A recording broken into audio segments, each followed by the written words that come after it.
Your guys after 2 weeks? Too inconsistent would probably be the best word. You know, we had some flashes of some really good things, but our consistency is not there. We have too many busts here or there, or we just need to finish a little bit better. And that's that's normal, but I think we can play a lot better. I mean, you guys are, I'm not going to say you're as veteran maybe as you were last year, but you got veterans out there. Yeah. Are you disappointed at all with the inconsistency, or is that to be expected? You know, it comes with, even though they're veterans, it's been a long time since you played a game. Yeah. You know, every week you're seeing something different, you know, and so it's not, you know, I'm real happy on a lot of things. I think we got some pretty high expectations for ourselves. Who's graded out the highest for you so far? It's kind of rotated, you know, and they've all been pretty close. Joshua Gray had a pretty good game this week, real physical, you know, explosive and did some good things. But they've all been, like I said, good, but we can be better. How do you feel like Jake is adjusted to playing center? I think he's been good. I think that's a hard position to play. We ask him to do a lot of things, to see the whole field, to make a lot of calls, direct the blocking schemes, and I think he's done a great job with that. It's still a little bit of a work in progress to get comfortable at that position. Yeah. You know, he's played guard, and I don't know if his comfort level's there yet, but it's getting better. Yeah. How about your pass protection in particular? How you feeling like your unit is doing there? I think we've improved a lot in that in the last year. I think that was an emphasis for us going into it. We gave up one. We had a mistargeted one last week and turned a guy loose, and that bit us in the butt pretty good. But other than that, I think guys are working on their fundamentals, working on their strikes, sets, all that stuff. I think it's helping us. What was your assessment of the blocking on that game-winning touchdown? Because obviously, you know, Jack's the one who's scoring it, but it takes everybody to block the way for him. It was well blocked. I mean, it was really well blocked. We put Tyler Morano was in there at tight end, and he had a heck of a block, and it was lined up pretty good. And we had it takes 11 guys, but we had 11 guys doing a pretty good job on that play. From the offense as a whole, what have you learned through these first 2 weeks? You know, I've learned we could be really good or we can't. You know, if we go do our stuff, we're really good. If we go make mistakes or don't execute, then, you know, that's bad offense is one guy not executing every play. You know? It looked like you were in on the conversation there at the end of the game when, you know, the decision was made. We were all in on that conversation. Yeah, what was that conversation like, if you could talk about that? I mean, I'd rather kind of keep that and not talk about it too much. You know, I think everybody was talking about what would we run, what are the possibilities, and we had a large menu of things, and I think that ultimately that was Coach Smith's decision, and I think he made a pretty damn good one. How important was it to show the versatility of this offense to be able to run the ball a lot better this week than you guys did in the first week? I think it is every week, and I think versatility is a good thing in the offense, what you said. I mean, we want to be able to run it, we want to be able to throw it, we want to be able to attack the whole field. I think that, you know, from a line coach's perspective, that starts by making them have to honor our run game. If we can do that, that opens up a lot of other things. I think Bloomfield got in a little bit. Does anybody else got any meaningful, other backups got any meaningful time? Not a lot. Henley played, and he had a great week of practice last week, and so we had a plan to rotate him in and like to get more guys and kind of waiting for guys to step up and practice and show it and get them on the field. Is there anyone that's ready to do that? You know, I think there's some guys that are ready. We're just close. You know, we've been fighting. You know, we got one guy fighting sickness today, fighting through it. We got another. You know, so it's we got some guys that are close. Yeah. How excited is everyone to go play a game up in Portland at Providence Park, especially after you got a chance to see it during camp? You know, it was a real neat environment, cool environment. I think that's a neat deal. We just, you know, I'm a little bit old school. To me, the field's the field, and you know that's kind of what I focus in on. I think Montana State's a damn good opponent. I mean, these kids play hard. They got good athletes. You know, it's going to be a football game. It's going to be a good football game. What challenges is Montana State going to throw at you? You know, I think the number one thing is just how hard these kids play, how physical they are, especially up front, and they're linebackers.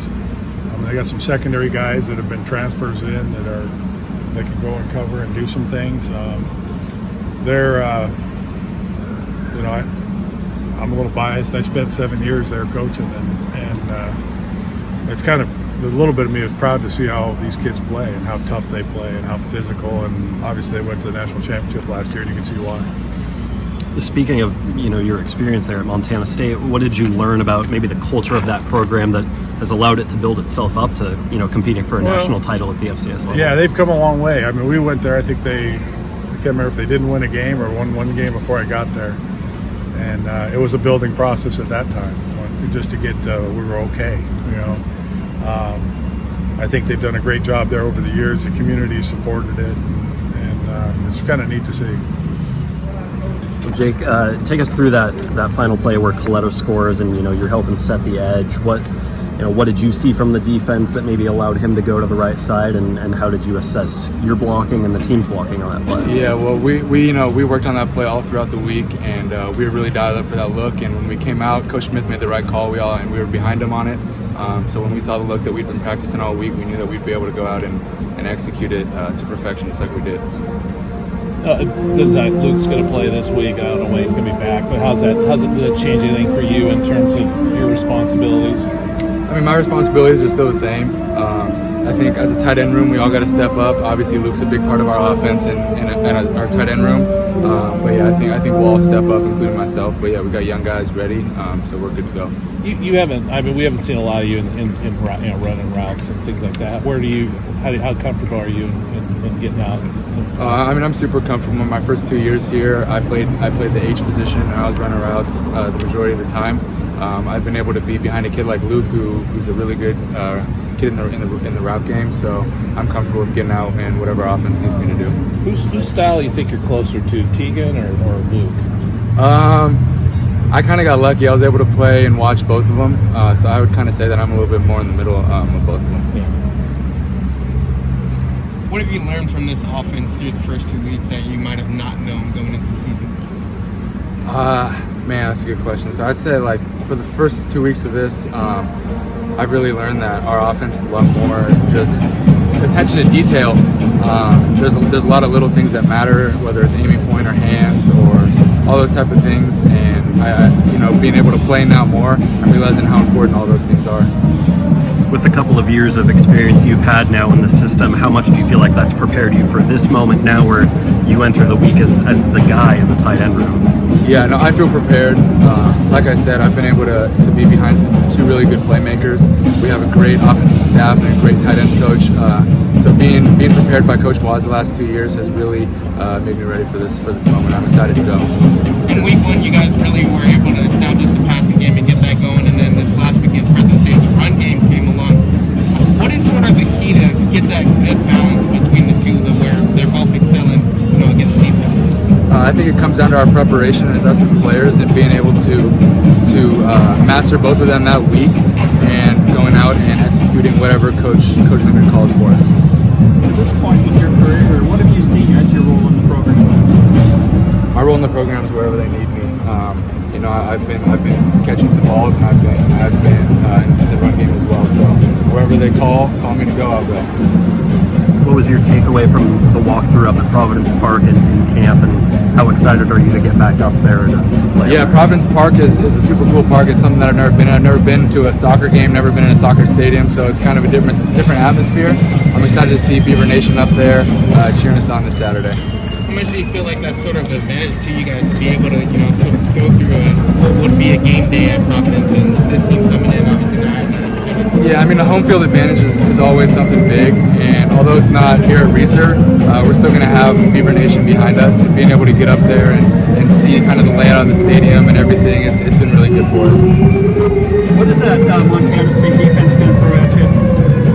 Yeah, the Montana State defense has been known to be a really stout, disciplined defense. We have a lot of respect for the program. They're a winning program, so we're not really sure, but whatever they throw at us, we're going to be prepared for it.